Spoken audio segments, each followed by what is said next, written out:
বকুল জি আমার মরণের দাওয়াত পায়া কেউ তো আইলো না।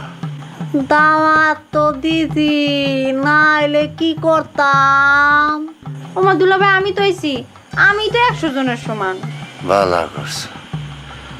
যাক, পুষ্প পরিবারের বাইরেও আমার মরণ দেখতে একজন আইছে। আসুন না, আমি একটা সিনেমায় দেখছিলাম দুলাভাই, এই নায়ক এরকম চাঁদনি রাতে বিষ খেয়া মরে। Next level, well done, side by side, fridge. তাই বাস্তবে দেখতে এলাম কিরকম লাগে। তুমি কি ঠাসা করতেছ?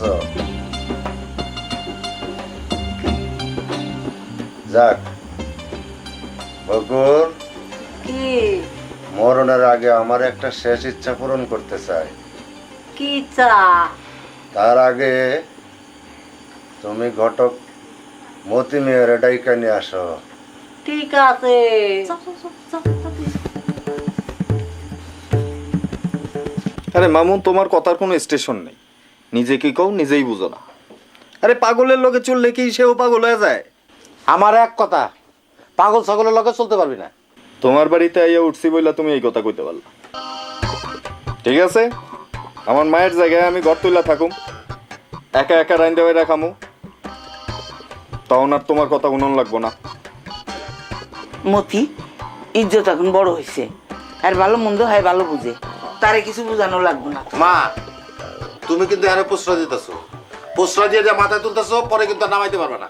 বাবু তোমার আমি মাথায় উঠে দেখাই। একদম ফাজলামি করবে, একটা তুমি এক করে দিলে। রে মামু, তুমি কিন্তু আমার চেয়ে খুব বেশি বড় না, বুঝছো? তুমি ভাব নিও না, তারপরেও আমি তোমারে মানি। আর ভাব নিবা?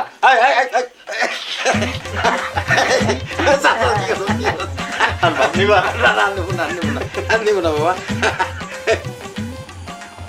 মতি চাচা, মতি চাচা, ওই কেন রে?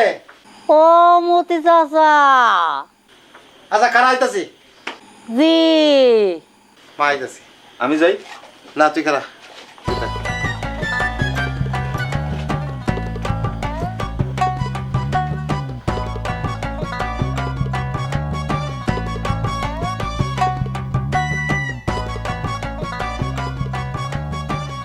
আয়েন চাচা আয়েন।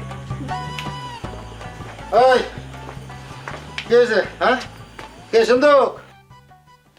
ওই সুন্দুক, ওই কি হয়েছে? খবর দিছো কা? আইছেন আমার এই দুই স্ত্রীর জন্য বিবাহ ঠিক করেন। কি গো, মাথা মতো ঠিক আছে? হ, ঠিকই কইছি। এই তোমরা বিবাহের আলাপ করো। আগে মরো, এরপর আলাপ করতেছ। ওই সুন্দুক, ওই তো মরতেছো কে?